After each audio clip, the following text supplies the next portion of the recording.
Boa noite. Vamos agora começar. Deixa eu chamar aqui Manuel. Manuel, boa noite.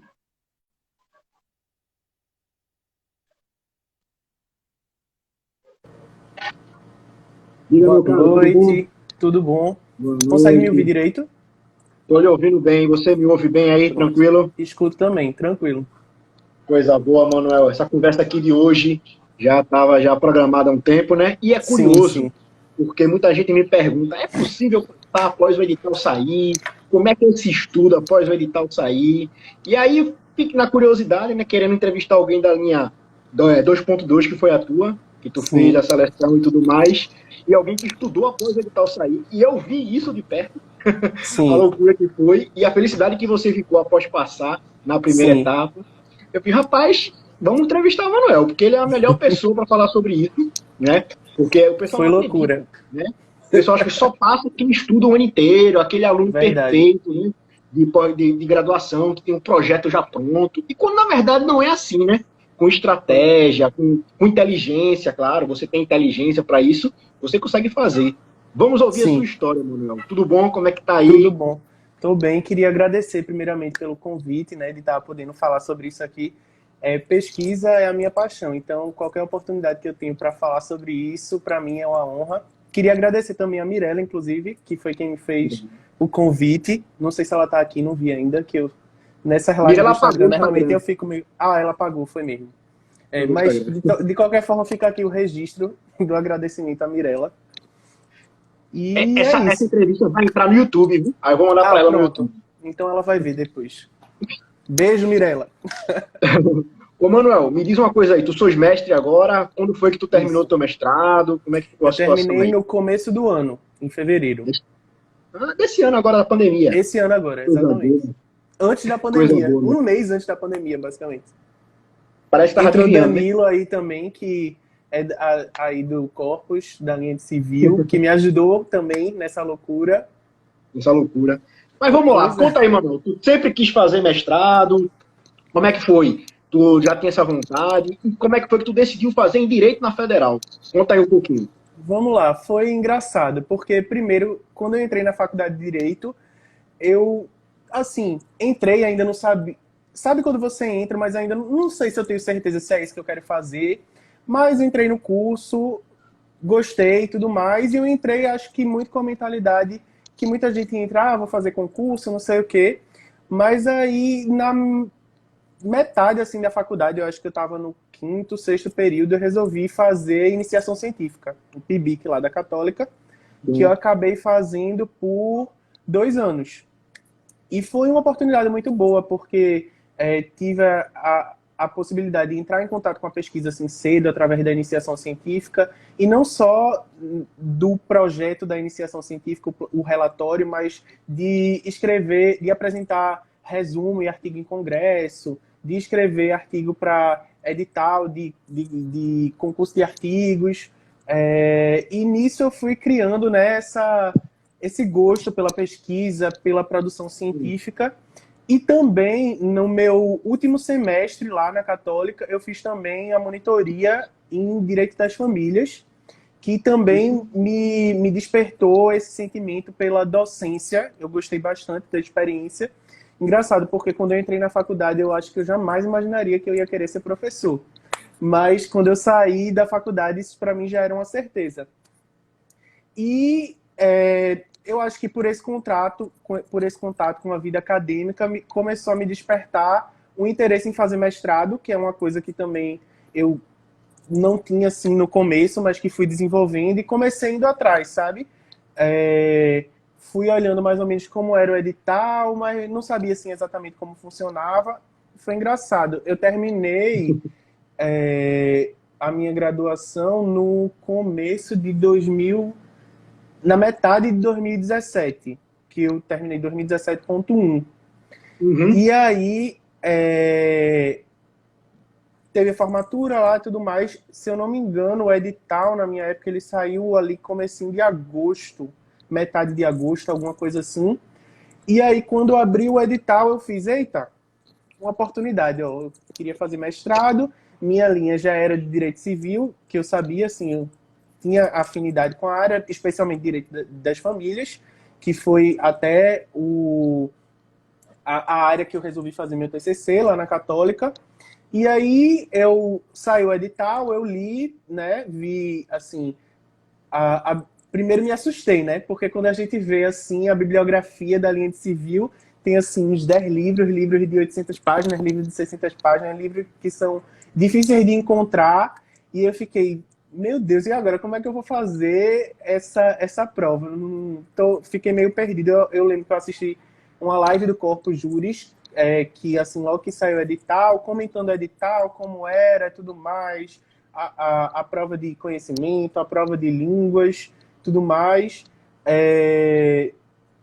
E na minha época, né, eu acho que a última seleção foi um pouco diferente. Na minha época, a gente só precisava entregar o projeto na terceira fase. Então, se a gente fosse aprovado na prova de línguas, a gente entregava o projeto, que para mim foi positivo também, porque eu não tinha o projeto pronto, eu podia fazer a prova e só se eu passasse, eu faria o projeto.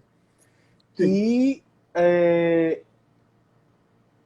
como é o nome? Aí, sim, eu comecei assim, meio perdido, e aí Mirella, mais uma vez, me deu a luz, e ela também ia fazer essa seleção, e ela disse, tem um curso, um preparatório para mestrado e tudo mais, e foi aí que ela me apresentou o Corpus Juris.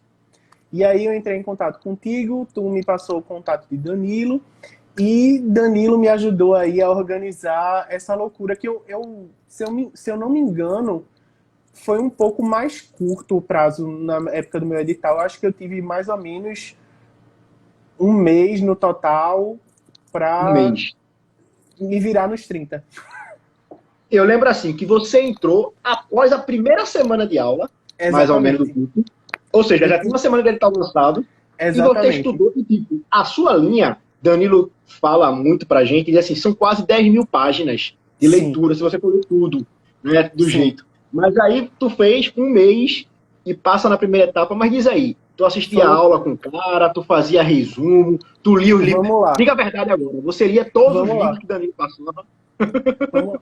Eu vou ser sincero aqui, eu não consegui ler todos os livros porque era humanamente impossível. Eu tinha 3 semanas, tinha livro que era coisa de 800 páginas, de 600 páginas, que foi até o meu desespero quando eu vi o edital. Eu falei, meu Deus, como é que eu vou estudar isso daqui em um mês? É impossível.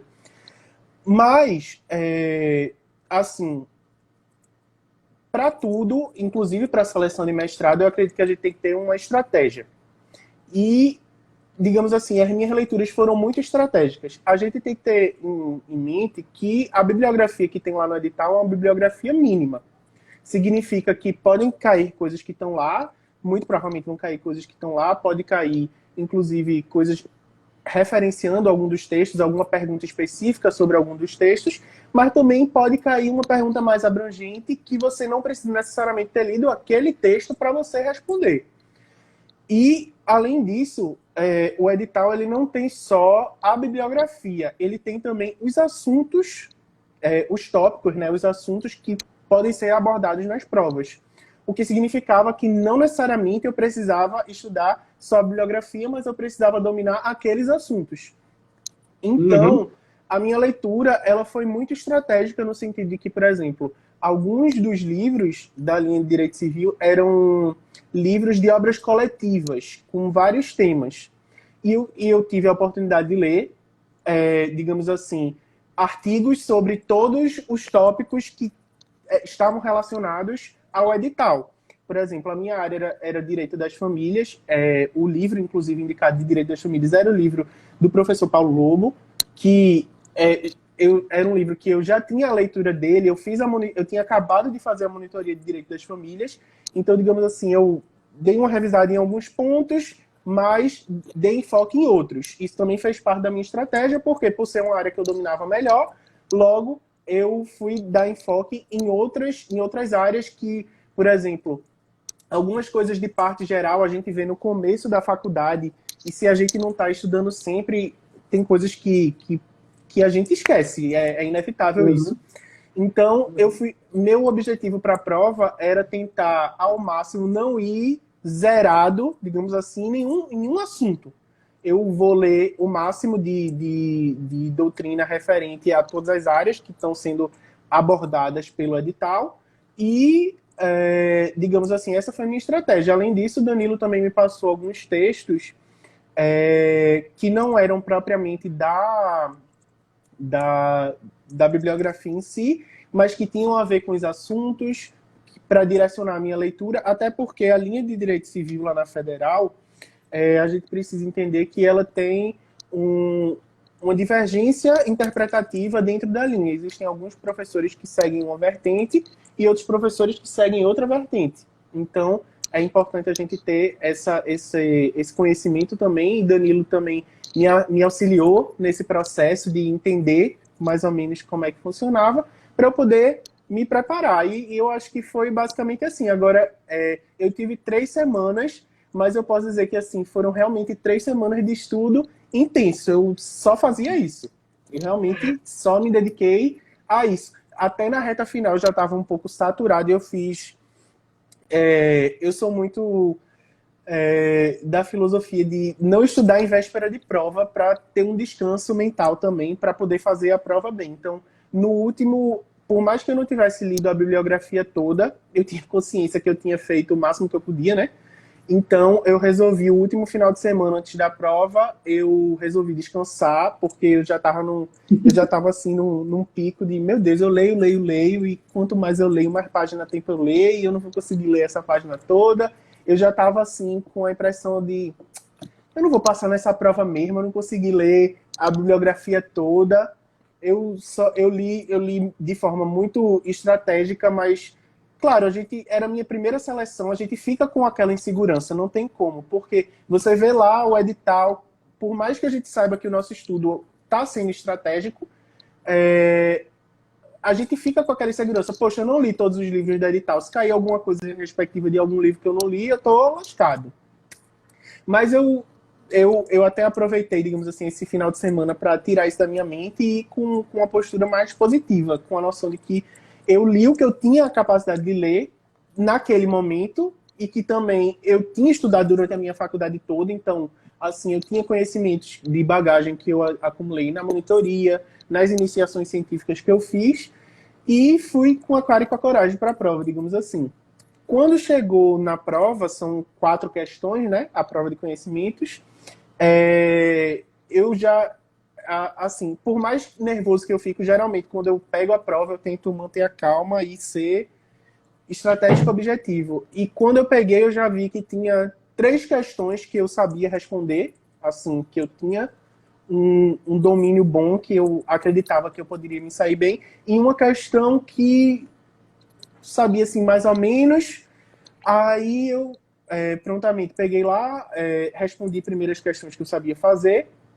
Eram 2 questões envolviam, de certa forma, direito das famílias, o que para mim foi positivo. Uma era sobre multiparentalidade, que inclusive era um tema que eu e Danilo, a gente já esperava que fosse cair.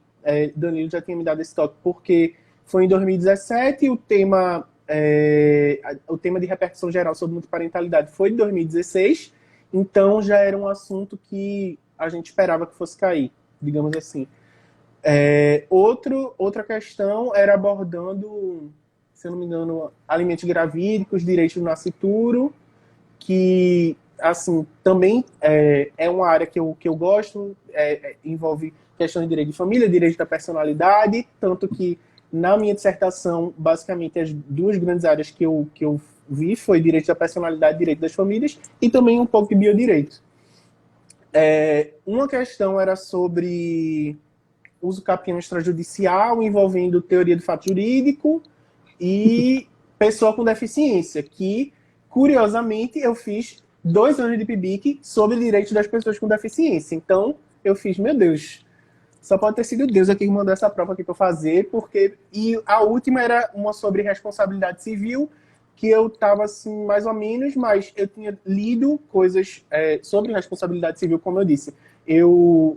Minha meta era não ir zerado em nenhum assunto para a prova, e eu consegui desenrolar bem, e ainda bem consegui passar na primeira fase.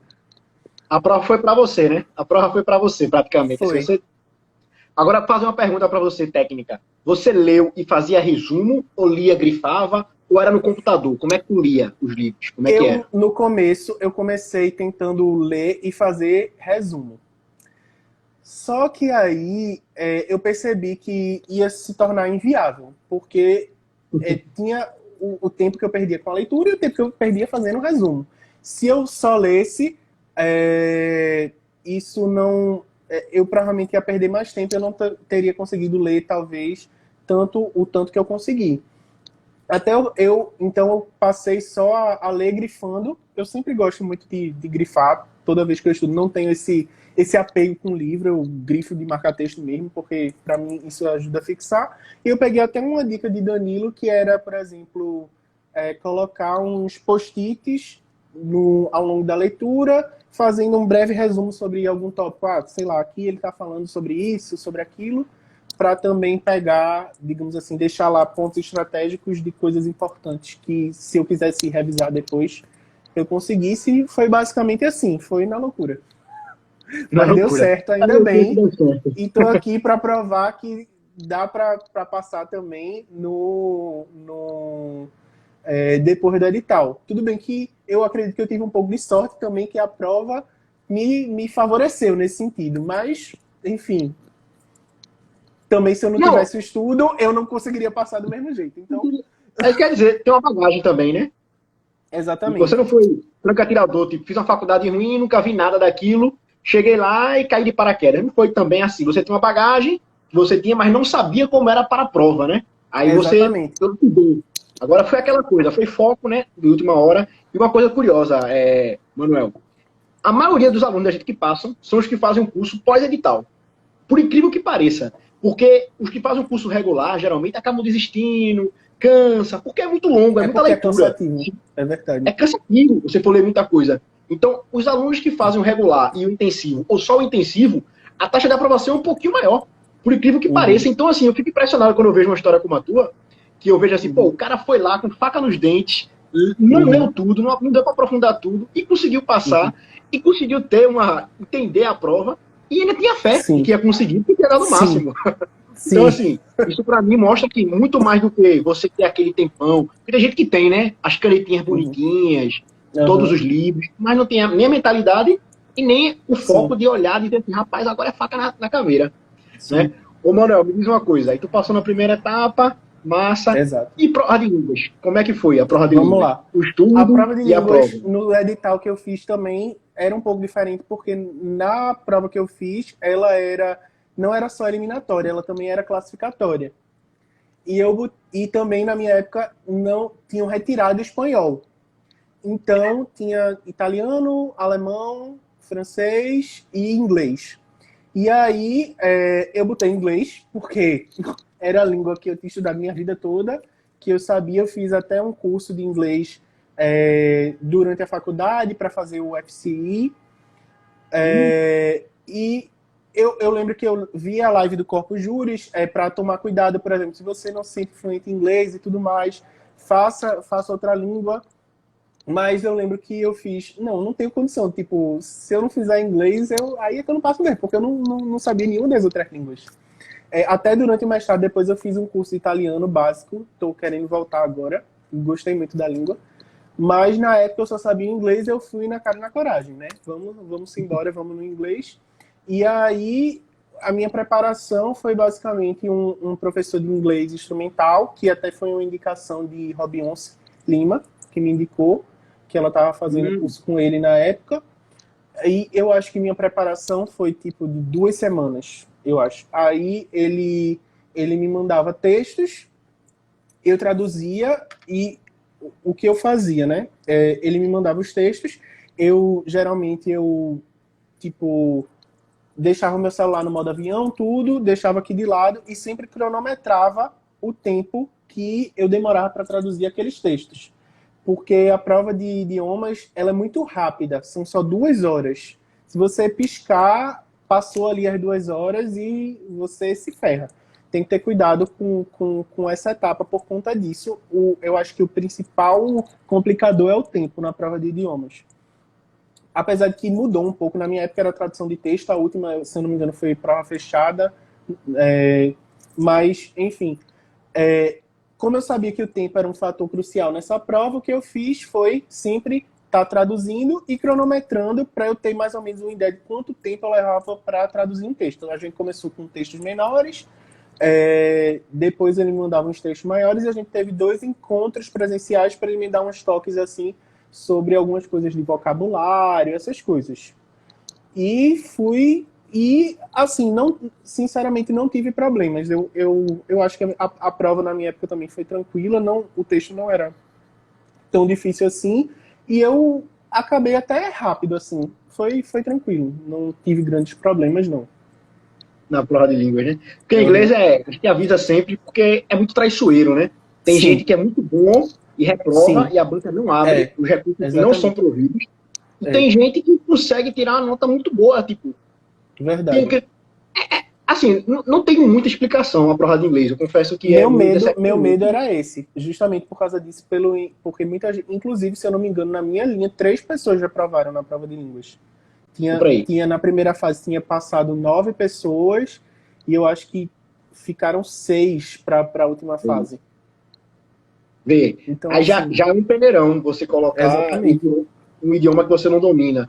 E aí, cara, fica agora a pergunta. E o tema do projeto, como é que foi isso? Passei na terceira etapa, na segunda etapa, Vamos agora o lá, projeto.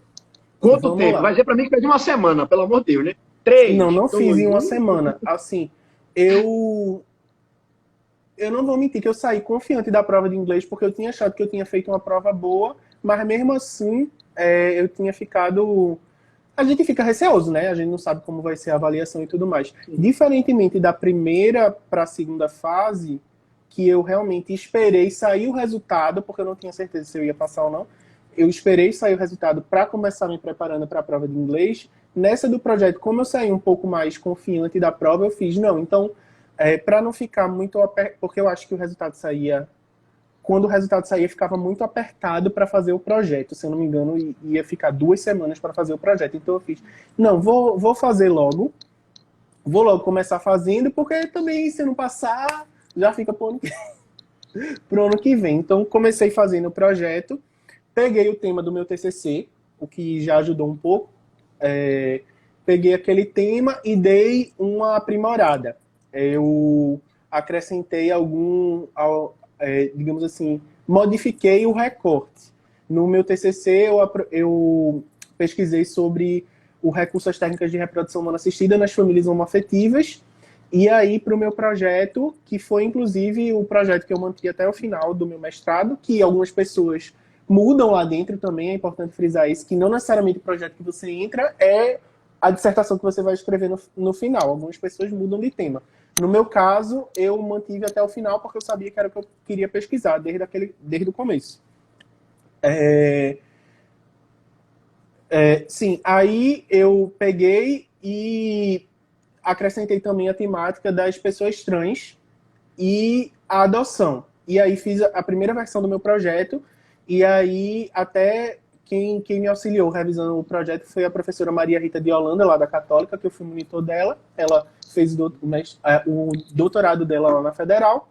Ela revisou, me deu uns toques e tudo mais, me aconselhou a eu restringir mais o tema.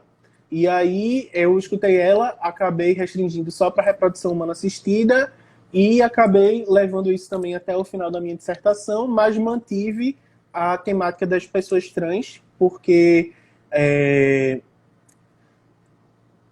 eu não queria que só tipo fosse um aprofundamento do que eu já tinha pesquisado no meu TCC, e também porque eu queria trazer essa temática porque basicamente não existia bibliografia sobre isso, sobre recursos às técnicas de reprodução humana assistida para pessoas trans. Então, eu senti a necessidade de explorar esse tema, de enfrentar esse tema na minha dissertação. A minha estratégia para o projeto, eu confesso que eu usei uma estratégia que, se fosse hoje em dia, eu acho que talvez eu não teria utilizado. Por quê? Como eu expliquei aqui antes, existe uma divergência interpretativa dentro da linha de direito civil, lá na Federal. E eu fiz o meu projeto focado na minha orientadora, que eu queria, que era a Fabiola Lobo. E eu fiz um projeto focado para ela. Só que, ainda bem, passei, né? Deu tudo certo. Mas se fosse hoje em dia, eu acho que talvez eu teria adotado uma estratégia diferente, porque a gente precisa ter consciência que existem professores com um entendimento diferente na banca. E é preciso que a banca não é formada só por aquele professor que você quer para ser orientador. É formado também por outros professores que vão avaliar seu projeto e que também vão dar uma nota para o seu projeto. Então é importante que o tema se faça interessante não só para quem você quer que ele oriente, mas também para os demais professores que estão na banca. Então, eu acredito que hoje, com a maturidade maior que eu tenho, eu teria feito um projeto mais não focado só em Fabíola, mas, né, para que todos os professores tiverem interesse, apesar de que eles demonstraram interesse, tanto é que eu passei, né, ainda bem. Ou seja, você faria um projeto que você, assim, agradasse mais, né? Exatamente. Tipo, sem pegar uma demanda específica, agradando mais de forma ampla. E aí, meu caro, aí eu fico sempre com aquela indagação. Veja, muita gente me perguntar pra gente, que tema eu uso, que tema eu uso? A gente sempre diz, ó, pesquisa a banca, né? Vai lá no curriculato dos professores, dá uma olhadinha no que é que eles fizeram, o que é que tem. Se o teu tema tem alguma viabilidade, por exemplo, o teu, tu já sabia a linha de pensamento de um professor e sabia que outros alunos iam concordar. Então você, não foi lá, vou pegar meu TCC só. Porque outra coisa que acontece, acho que já deve ter chegado para ti isso, o pessoal diz assim, Manuel, vou pegar meu TCC e adaptar. Cuidado, né? O TCC pode ter sido elogiado, mas será que o programa estuda? Será que o programa tem interesse no seu tema? Porque não dá para você querer que o programa aceite seu tema porque o seu tema é novo. Né? Não é bem por aí. Né? Ô, Manuel, pergunta assim para ti. Depois de virar mestre, o que é que mudou na tua vida aí? Olha, assim, para mim foi assim uma etapa do meu sonho, porque eu pretendo ser professor, né? Apesar de que eu virei mestre aí num período um pouco conturbado, né? Da pandemia, mas sem dúvida foi uma meta que foi riscada assim da minha listinha, digamos assim. Estou aí me organizando para tentar o doutorado, vou ver aí como é que vou fazer. Mas, porque realmente é a carreira que eu quero seguir. Mas, isso. Foi um sentimento de dever cumprido, até porque eu, inclusive, dentro mesmo lá do programa, foi muito enriquecedor para mim, porque até por a minha linha ter professores com posicionamentos divergentes, isso me fez crescer muito no sentido de que eu sabia que, para eu defender aquele tema, eu precisava enfrentar certos argumentos de quem critica a linha de interpretação que eu estava utilizando. Então, eu tive que me debruçar também sobre os argumentos de outra linha de raciocínio e eu acredito que isso enriqueceu muito o meu trabalho. Eu tive várias sugestões também dos professores no próprio seminário de dissertação, na qualificação também. E assim, tudo isso eu só sinto que enriqueceu meu trabalho. E eu fui bolsista na época, né? Então minha dedicação era exclusiva. Eu tive essa possibilidade também de focar exclusivamente e fazer um trabalho bom mesmo, como que eu sou um pouco perfeccionista, né? Então, tanto é que eu preferi não fazer a seleção ano passado. Alguns colegas meus fizeram, mesmo porque você pode fazer, se você está finalizando o mestrado, você conclui antes e faz a matrícula para o doutorado. Eu preferi não fazer porque eu sentia que eu ia ficar um pouco... Ia ser muita coisa para conseguir dar conta. Então, eu preferi fechar minha dissertação do jeito que eu queria e deixar para fazer as seleções de doutorado esse ano. Entendi. Não. Pode falar. Não, é o seguinte, aí eu queria saber de ti, tu que é empolgado, que tem, vamos dizer assim, que gosta da docência, vendo esse cenário agora de pandemia, de corte na educação, enfim, que não são notícias muito animadoras para quem gosta de ser professor, né? O que é que você diria para quem quer fazer o mestrado, quer entrar no programa, vê essas notícias meio tristes, e ao mesmo tempo, tipo, faz tempo que eu estudei, eu não fui da federal. O que é que você poderia dizer para essa pessoa, por que vale a pena, enfim, algo que você possa contribuir aí? Olha, o que eu posso dizer é que se essa pessoa ela realmente tem esse objetivo, eu acredito que muito parte da nossa vontade também. Se isso é uma meta na minha vida, é algo que eu quero, mesmo que, sei lá, eu tenha me formado, não sei se quero fazer isso agora, quero deixar para depois, quero focar em outras coisas, eu acho que é tudo uma questão de prioridades. No meu caso, eu sabia que eu queria isso, eu saí logo da graduação já e emendei no mestrado, e eu acho que é ter foco, não desistir também diante desse cenário. É sempre bom a gente ter uma esperança de que vai melhorar, né? Não é possível que continue assim o resto da vida, mas ter foco, acreditar e fazer a sua parte também, fazer o seu melhor. Pode ser que você não passe de primeira, mas todo ano tem seleção, é bom a gente frisar isso. Uma coisa importante também, pessoas feito eu que estudam depois do edital, não conseguirem ler a bibliografia toda, ter essa consciência de que você vai fazer o que você pode diante das suas possibilidades. E eu acho que talvez uma coisa que me ajudou muito na hora é o fato de eu ter tranquilidade na hora de fazer a prova. Porque, inclusive, tem gente que estuda o edital inteiro, estudou o ano inteiro, mas chega na hora da prova, fica nervoso, não consegue desenvolver as respostas por causa do nervosismo. Eu acho que isso daqui, você tá bem no dia da prova, eu acho que 50% da sua prova é isso. Porque se você estiver nervoso, você não vai conseguir fazer a prova e aí, né, basicamente jogou tudo no lixo. Então, é isso. Eu incentivo muito as pessoas a entrarem no mestrado, a pós-graduação dá outras visões pra gente. Então, eu sou um extremo incentivador disso. Até no meu Instagram, eu estou fazendo alguns vídeos sobre pesquisas que eu realizei dentro do mestrado, textos que eu escrevi, algumas dicas de questões metodológicas sobre introdução, conclusão, tudo mais. Inclusive, eu acho que a gente fala muito também como entrar no mestrado, mas talvez as pessoas não tenham muita ciência. O que é que tem lá no mestrado? Que não tem só que escrever uma dissertação. A gente tem que cumprir as disciplinas do programa, tem as disciplinas obrigatórias, tem disciplina da sua linha que você tem que cumprir, disciplina de outras linhas que você tem que cumprir. No final dessas disciplinas, geralmente, você tem que produzir trabalhos de... Eita, não sei se caiu. Caiu aqui? Não. Pronto. Você tem que, geralmente, fazer trabalhos de conclusão dessas disciplinas, escrever papers, artigos. Tem minicursos para fazer.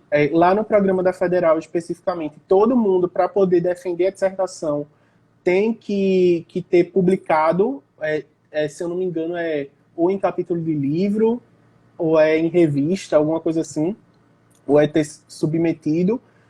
Quem é bolsista, isso todo mundo tem que ter uma publicação até a data de defesa. Quem é bolsista tem que ter essa publicação no primeiro ano para poder renovar a bolsa. E aí, no caso do bolsista, a gente tem que publicar ou em revista com qualis A ou B1, ou em congressos nacionais e internacionais, apresentar trabalho e publicar. Mas todo mundo, mesmo quem não é bolsista, tem que ter uma publicação, se eu não me engano, em capítulo de livro ou em revista, qualquer qualis, até o fim do mestrado. Então tem todas essas oportunidades, digamos assim. A gente pode aproveitar os trabalhos que a gente faz nas disciplinas para publicar.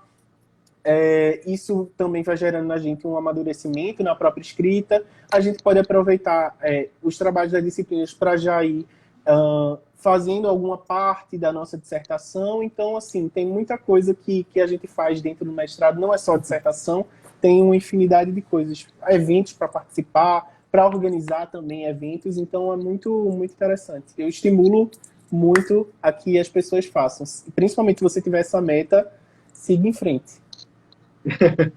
Rapaz, muito bom falar com você. É bom sentir essa empolgação, essa energia e ver o quanto é possível e dizer para as pessoas que é possível, né?